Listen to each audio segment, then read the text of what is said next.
Bonjour, je suis heureuse de vous inviter à une série de 4 émissions. Le sujet, la retraite, un temps de partage.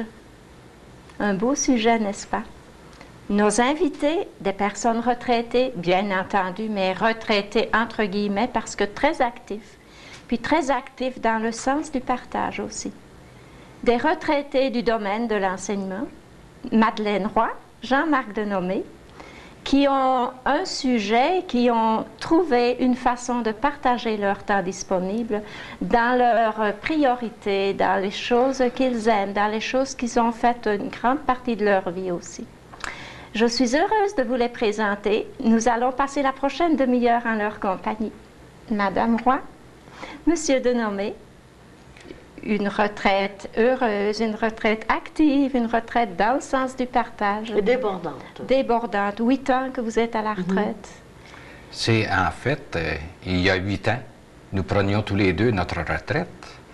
Et comme nous voulions une retraite heureuse, nous avions planifié un peu nos activités de retraite. Nous ambitionnons surtout de faire des voyages, pour un peu réaliser ce qu'on n'avait pas pu réaliser lorsque nous étions en vie active. Nous avions aussi entrevu qu'on ferait de l'exercice physique pour retaper et en même temps pour conserver notre santé, et aussi de passer le temps à la lecture, à des activités d'entretien autour de la maison, etc. Nous avions beaucoup de livres. Ils nous attendent encore. Sur 8 ans, vous n'avez pas encore pu épuiser. Presque pas. Donc, vos projets ont changé de ceux du début. Oui, c'est que nous avons fait 6 ans de cette façon-là et on sentait quand même que nous avions beaucoup d'expérience, nous avions acquis beaucoup d'expérience, beaucoup de connaissances, et puis que là, on se sentait un petit peu égoïste encore de profiter et de ne pas en faire profiter les autres. Alors, on s'est dit pourquoi on n'essaierait pas de se trouver un débouché pour tâcher de communiquer un peu nos expériences, de partager aussi nos connaissances. Et puis, à ce moment-là, nous avons pensé à faire de la coopération internationale. C'est un grand mot, hein, qui impliquerait quoi dans votre cas? Oui, en fait, c'est qu'il est difficile dans le pays de faire un peu d'activité dans notre profession parce que on prend la place de ceux, des plus jeunes, qui veulent avoir des postes. Alors, syndiquer. C'est ça. Alors, on s'est dit pourquoi on n'irait pas à l'extérieur du pays. Et là, on a fait application. On a contacté des organismes qui se chargent d'envoyer des Canadiens, des Québécois à l'extérieur. Nous avions des conditions. On voulait y aller pour de courtes périodes, seulement 2 mois ou 3 mois à la fois, pas plus. Nous voulions y aller comme bénévoles et nous voulions y aller tous les deux. Alors, ça ne cadre pas toujours les exigences des organismes qui envoient des coopérants. En fait, un jour, nous avons eu 3 projets avec SACO. Qu'est-ce que SACO? SACO, ce sont les services d'aide pour les pays en voie de développement.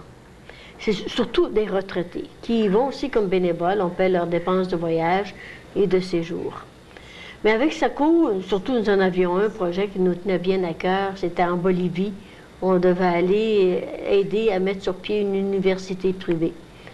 Alors, on voulait tout faire l'intervention en espagnol. On s'était remis à l'étude de l'espagnol. Mais 3 jours avant le départ, ça a avorté. Il y avait des problèmes dans le pays. On n'a pas pu s'y rendre. Alors, on s'est dit, bien, on va mettre une croix sur la coopération internationale. On va tourner la page, puis nous allons nous mettre à notre projet de retraite initiale. Et là, par hasard, et comme il faut toujours savoir lire les événements, pur hasard, on reçoit un téléphone, c'est un organisme non gouvernemental de coopération internationale de l'Apocatière, qu'on appelle l'Institut de développement Nord-Sud, l'IDNS, qui nous contacte pour savoir si on pouvait être intéressé à un projet en éducation formé de professeurs, des professeurs au Rwanda. Ils avaient votre nom par quelle source? Par l'intérieur de l'Université du Québec. Étant donné que nous sommes 2 anciens professeurs à l'Université du Québec, alors ils ont eu notre nom. Alors, ils nous ont contactés pour savoir si on était intéressés. On est allé passer une entrevue. parce que quand même, ils faisaient un genre de concours, essayer de détecter, peut-être de trouver les meilleurs candidats. Mais je pense que Jean-Marc, avant d'accepter d'aller passer l'entrevue, nous nous sommes regardés en riant. On dit, qu'est-ce que nous allons aller faire en plein cœur d'Afrique? On a commencé à regarder sur la carte, hein, où se trouvait le Rwanda, c'était un point d'épingle au milieu de l'Afrique. On se dit, on ne connaissait ni l'un ni l'autre l'Afrique noire. On avait l'impression qu'on était dans un pays à la chaleur torride. Et tous les préjugés qu'on peut avoir aussi vis-à-vis de l'Afrique. On s'est dit, donc, comme Jean-Marc l'a dit, on essaie de lire les événements. Si on nous ouvre la porte, on a peut-être quelque chose à apporter. Laissons porter les entrevues. Et là, le Rwanda, c'est un tout petit pays. Il a fallu le découvrir sur la carte, en plein centre de l'Afrique, à l'équateur. C'est entouré du pays Zaïre, le Zaïre, l'Ouganda, la Tanzanie et le Burundi. C'est un tout petit pays de 7 millions d'habitants. C'est pas très rassurant à première vue. Non. De 27 000 kilomètres carrés. C'est ça. Alors là, c'est grand comme la région numéro 4, oui, à peu près. Là, nous avions un aperçu à peu près du pays.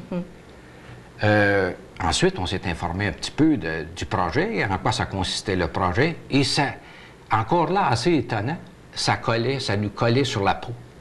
Ça tombait pile, ce projet-là. C'était exactement dans le domaine où on était tous les deux spécialisés. Le domaine de l'éducation nous intéressait énormément. Nous pouvions aller tous les deux et l'organisme acceptait de nous recevoir comme bénévoles, c'est-à-dire sans salaire. Vos conditions. Alors, toutes nos conditions étaient... Alors, on s'est dit, bon, ben, c'est certainement l'endroit où on doit aller. Nous voulions sans salaire, on avait demandé qu'en compensation, on nous donne un certain budget pour acheter des volumes, du matériel didactique, des choses qu'on pourrait laisser au pays. Un minimum requis. C'est ça. Pour laisser là-bas. Alors, nous avons été acceptés au concours. C'est nous qui avons eu à la fin de mai. Et le 23 juin, nous partions pour le Rwanda. Et ça, c'est en 92. À ce moment-là, on s'est dit, bon, c'est bien beau, mais on ne savait pas trop juste qu'est-ce qu'ils voulaient nous faire faire. Alors, on a trouvé de la documentation, essayé de s'équiper un petit peu pour tâcher d'aller rencontrer ces gens-là. Aussi, pour aller en Afrique, il fallait recevoir les vaccins. Toute une série de vaccins. On avait les deux bras presque au vif. Typhoïde, pas malaria, diphtérie, tétanos, méningite, fièvre jaune, et j'en passe. Alors, ça nous prenait... Ça a été un mois plein, pour dire, plusieurs entrevues pour recevoir le minimum de vaccins dont nous avions besoin, parce qu'il y en a, c'est 2 ou 3 vaccins qu'il a fallu répéter à chaque fois que nous sommes retournés. Puis vous partiez pour vous rendre là à quelle saison pour le pays? Nous partions le 23 juin, et là-bas, c'était une belle saison sèche. D'ailleurs, nous allons le voir plus tard que la température est idéale presque toute l'année. Mais lorsqu'on recevait les vaccins, le médecin nous dit de prendre des précautions pour la malaria, etc. Alors, je vous dis qu'on n'était pas trop... la malaria, la maladie du sommeil, alors, faut faire toutes des maladies inconnues au Canada. C'est ça. Et ensuite aussi, pas dès le premier voyage, mais par la suite, étant donné qu'on a cédulé au moins 4 voyages en Afrique, alors à ce moment-là, on s'est dit qu'il faut apporter des bagages. Il faut apporter quelque chose pour leur aider.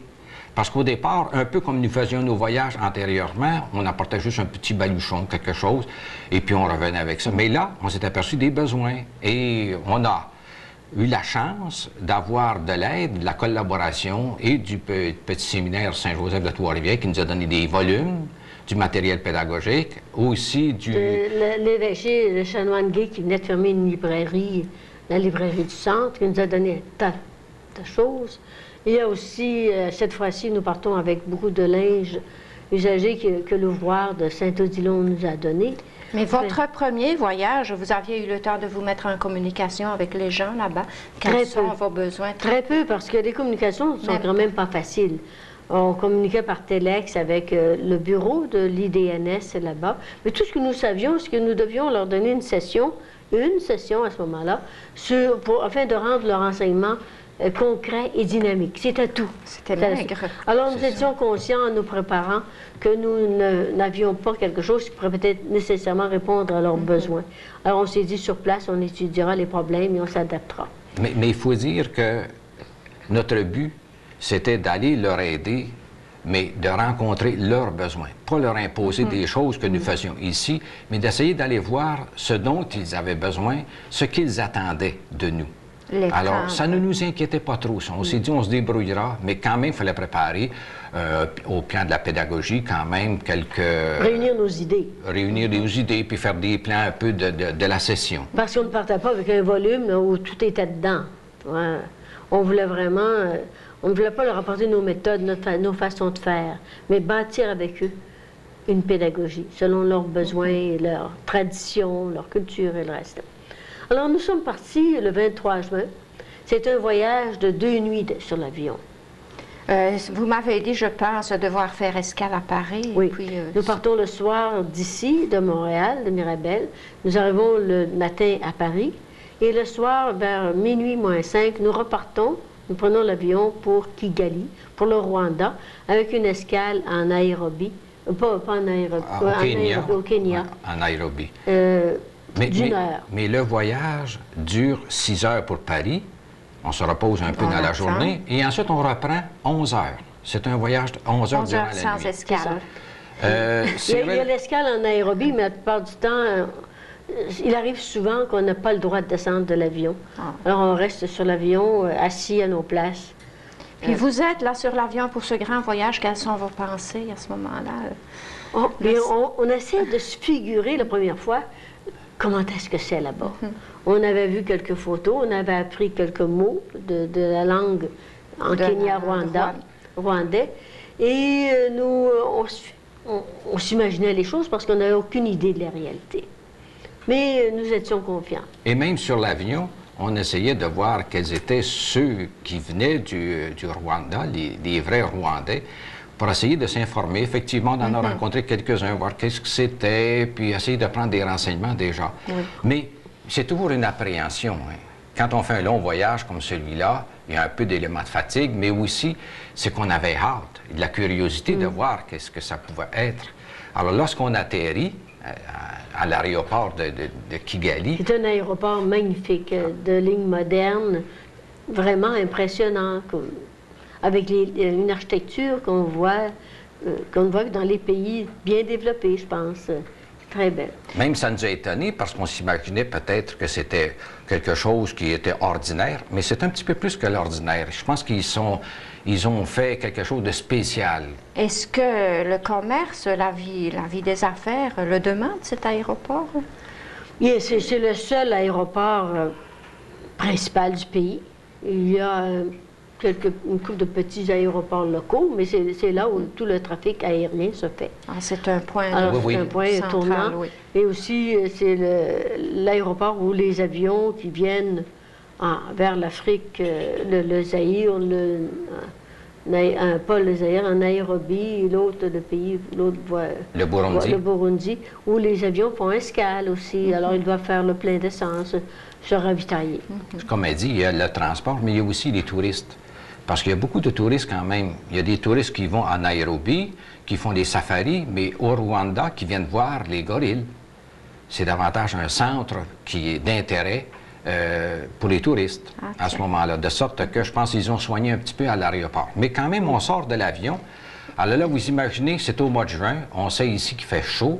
On s'imagine que là-bas, c'est encore plus chaud. L'Afrique le demande. Et on se retrouve, c'est dans les hauteurs quand même. Et c'est tout près de l'équateur. C'est vrai, c'est ça. Il n'y a presque pas d'endroits qui ont moins de 1400 mètres d'altitude. Ça doit être relativement tempéré. Alors, on arrive à une température à peu près de 25 degrés. Premier dépaysement, vous attendiez... Oui, on pensait que c'était près très chaud. Et le surpris, il y avait des gens pour nous accueillir. Il y avait la directrice de l'école de Karubanda, où nous devions aller travailler, qui est une sœur québécoise, sœur Marie-Paul Lebel, qui, on pensait de voir une femme bien bâtie, en carré. C'est une femme délicate, mais on va voir par la suite qui est d'une force, d'une énergie extraordinaire, et d'un courage exceptionnel. Il y avait les gens de l'IDNS aussi, qui nous attendaient. Alors, nous avons été bienvenus à Kigali. Mais il y avait cet accueil-là, mais aussi, ce qui nous a frappé en descendant de l'avion, c'est qu'on trouve plusieurs militaires armés sur le terrain de l'avion. Et on savait que, quand même, il y avait certains démêlés, certains conflits qui avaient commencé vers 90. Alors là, ça nous inquiétait un petit peu, mais pas trop. Mais cette présence militaire, sur l'avion, on avait remarqué qu'il y avait des Français aussi, des militaires français qui venaient pour tâcher d'entraîner, d'aider l'armée rwandaise. Ça, c'était l'indice d'une situation politique. Alors, ça fait un climat quand même qui est un petit peu tendu. Oui. Mais ça ne nous inquiétait pas trop. Mais en plus, il y en a un qui nous dit, bien, là, vous en allez à Boutaré, mais à quelques pas de l'endroit où vous allez rester, il y a une grenade qui a sauté il y a 2 jours. Très accueillant, très rassurant. Mais on s'est dit, nous, la Providence est toujours avec nous, pourquoi... Et ça, on se rappelait à ce moment-là aussi qu'avant de partir, la parenté, les amis nous avaient dit, mais qu'est-ce que vous faites? Est-ce que vous y avez pensé de vous rendre au Rwanda où il y a la guerre, où il y a des conflits, etc., des maladies? Ils nous trouvaient fous, hein? Alors, à nos âges, pensez que... Pourquoi? Mais ça ne vous stressait pas plus que ça? Non, pas du tout. Alors, nous sommes arrivés à Kigali, on nous a amenés à la maison de l'IDNS. Oui, ça a très bien passé aux douanes aussi, nos bagages passent bien aux douanes.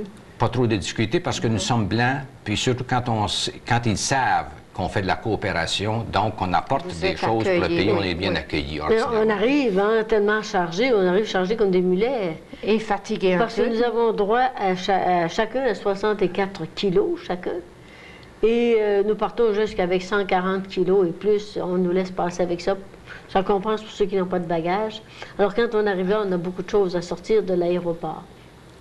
Et là, en arrivant à l'Institut, à l'organisation de l'Institut, bon, on nous reçoit, on nous détend, on prend le petit repas. Et après, vous imaginez, nous, on a toujours aimé, sur nos voyages, rencontrer les gens. Parler avec le monde pour mieux connaître un peu la vie, comment les gens vivent et comment les gens peuvent échanger avec nous, puis connaître davantage leur culture. Alors, tout de suite après le dîner, on s'est dit, bon, ben, on va aller faire...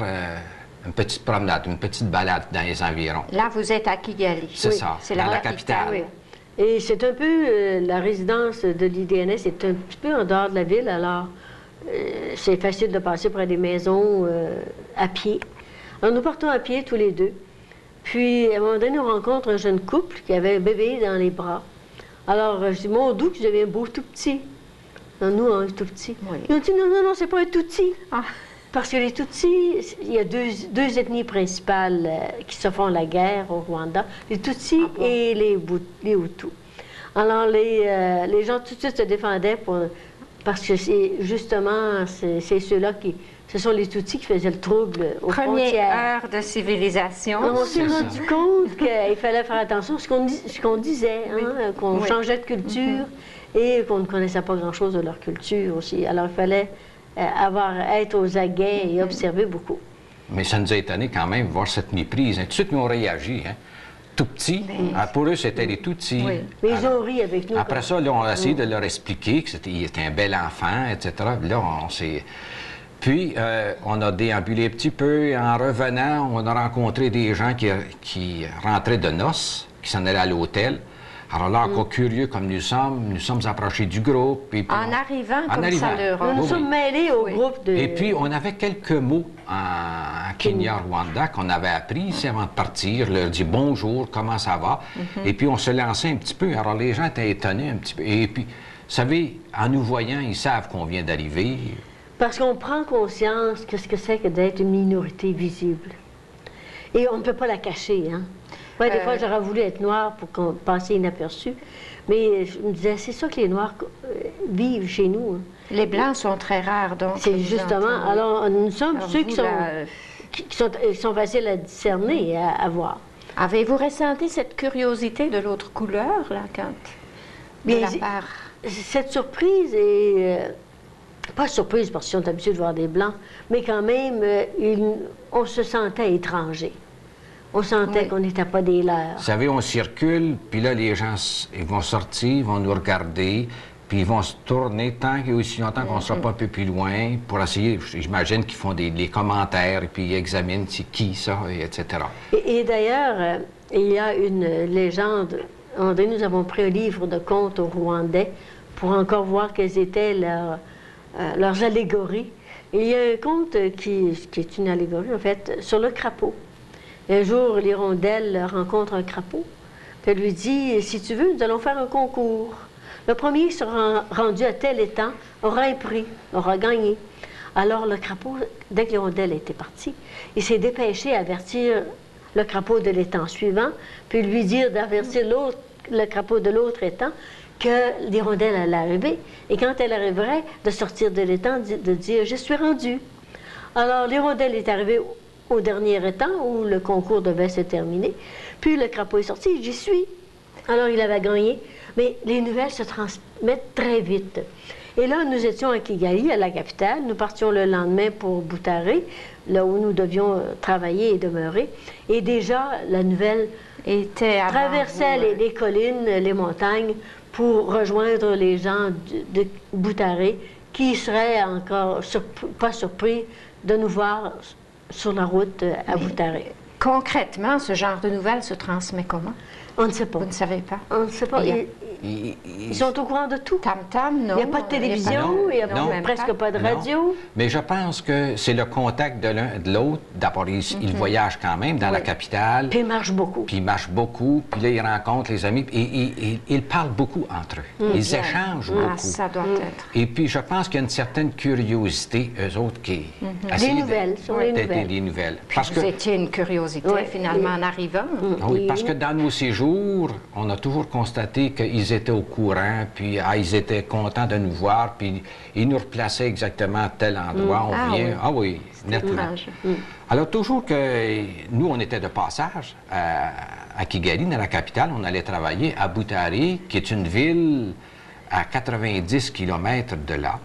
Alors là, l'IDNS, c'est ça qui est l'avantage de travailler avec un organisme qui s'occupe de vous, qui vous encadre bien. On n'était pas inquiets du tout, de sorte qu'on avait le chauffeur avec la camionnette qui venait nous conduire à Butare.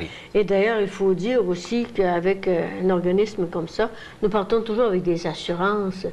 Ils nous assurent si on a besoin d'être rapatrié d'urgence, même dans un hôpital, dans un avion hôpital, tout est assuré. C'est un minimum, finalement. Ah oui, c'est ça. Sécurité de ce côté-là. Justement, il n'y a pas d'inquiétude. Alors, nous partons pour Butare. Alors, on se met en route. Alors, vous comprenez que là, on avait les yeux grands ouverts. Là, c'était la route. L'aventure commençait, pour ainsi dire. Là, on sortait de la ville. Alors là, on rencontrait les gens.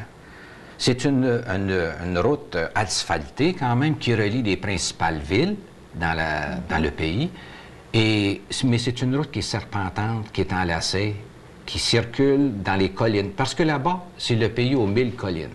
Il y a beaucoup de collines, de sorte que c'est toujours... on circule dans une route, quand même, qui est passablement étroite, où il y a des gens qui sont sur le chemin, sur le bord du chemin, et puis des gens qui font plus ou moins attention parce que dans leur colline, il n'y a pas de route, c'est des petits sentiers, alors sont un petit peu insouciants. Alors, il faut faire attention. Oui, la conduite est différente. Les collines sont tellement importantes que si on demande à quelqu'un où il demeure, il va nous dire « je demeure sur telle colline ». Chaque colline chaque colline est identifiée et en général, sur une colline, c'est un clan, c'est un groupe de gens qui se connaissent, qui fraternisent beaucoup, qui s'entraident. Alors, tout se fait d'une colline à une autre. C'est ça. Alors, en circulant, on regardait les champs qu'on cultive, et surtout, ils les cultivent dans les marais, c'est-à-dire entre deux collines. Ils cultivent aussi au flanc de la colline. Et c'est beau de voir quand même comment les champs sont tout bien structurés autour de la colline. On ne perd pas un morceau de terre. La culture en galerie. Oui, on l'exploite. On cultive surtout, on va cultiver du blé, du manioc, des pommes de terre, des patates douces. Des haricots. Les choses servant à la survie de... Oui, des carottes. Puis là, on les voyait travailler. C'était la première fois qu'on les voyait travailler. Ils travaillent avec des moyens, je dirais, avec l'artisanat. C'est avec une houe surtout, c'est-à-dire une grosse bêche. Et c'est l'eau de coupante. Et puis là, c'est à grands coups dans la terre pour... On dirait comme pour hacher la terre. Pour la labourer. Elle est dure, hein, mais c'est... Oui. Et souvent, on voyait les femmes qui faisaient ce travail-là. Bon, c'était encore quelque chose et on demandait souvent aux chauffeurs de nous donner des explications pour connaître qu'est-ce que c'est. Et aussi, on voyait les arbres avec, en fleurs, on voyait des fruits, voir des bananes. Vous savez, pour nous, les Québécois, quand même, voir les bananes suspendues là, aux arbres, là, c'est quelque chose. Les avocatiers, des ananas. Les papayers, les ananas, oui, qui étaient par terre.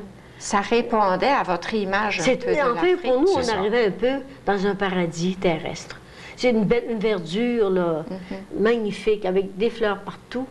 Et ça ne sent pas la misère. Mais le long de la route, comme Jean-Marc disait, on rencontrait beaucoup de piétons. Ils sont toujours par centaines le long de la route, des deux côtés de la route. À pied, souvent nu-pieds, transportant leur fardeau sur leur tête avec une élégance extraordinaire. Les femmes ou les hommes vont transporter des fardeaux encore plus lourds sur leur tête que les femmes, mais ils sont le dos droit, avec un air altier, un peu fiers d'eux-mêmes. Et les enfants, puis les animaux, alors il faut toujours faire attention. On rencontrait aussi des groupes pour un mariage, des mariés qui s'en allaient à pied. Tout ça le premier jour C'est ça. en voiture. C'est ça. Avec leurs invités qui suivaient. Puis en même temps, on regardait les maisons. C'est des petites cabanes en terre glaise qu'on fait, on fait durcir. Et puis, on voyait les gens qui étaient là, même les ouvertures des maisons qui ne sont pas, des ouvertures tout simplement, mais pas bouchées, pas fermées. Et on passait aussi tout près des villages ou des communes qu'ils appellent. Alors, il y a juste une petite rue de terre avec quelques boutiques, mais tout ça. Alors, on circulait, mais le seul inconvénient qu'on a eu, c'est-à-dire le seul événement, c'était des barrages militaires. On avait quelques barrages militaires, moins accueillants. Là, il y avait des contrôles. Les Blancs, on nous laissait presque passer assez rapidement, surtout lorsqu'on disait on s'en allait à tel endroit pour faire telle chose. Et à un moment donné, nous sommes passés dans une allée, une route de chaque côté des eucalyptus, avec le parfum qui se dégage des eucalyptus, pour déboucher sur cette ville où nous arrivions, Butare, qui est la deuxième plus grande ville du Rwanda, qui est l'ancienne capitale. Et c'est là où le Père Lévesque a fondé son université. Alors, vous voilà chez vous. Nous arrivons presque. Et puis, la semaine prochaine, on va parler peut-être de votre installation à Butare. C'est ça, et de notre Et travail, de c'est votre ça. premier contact avec le travail. Très bien. Vous nous avez fait faire une première étape très intéressante. Merci. À la semaine prochaine. Merci. Au revoir. On se retrouve pour la suite du voyage.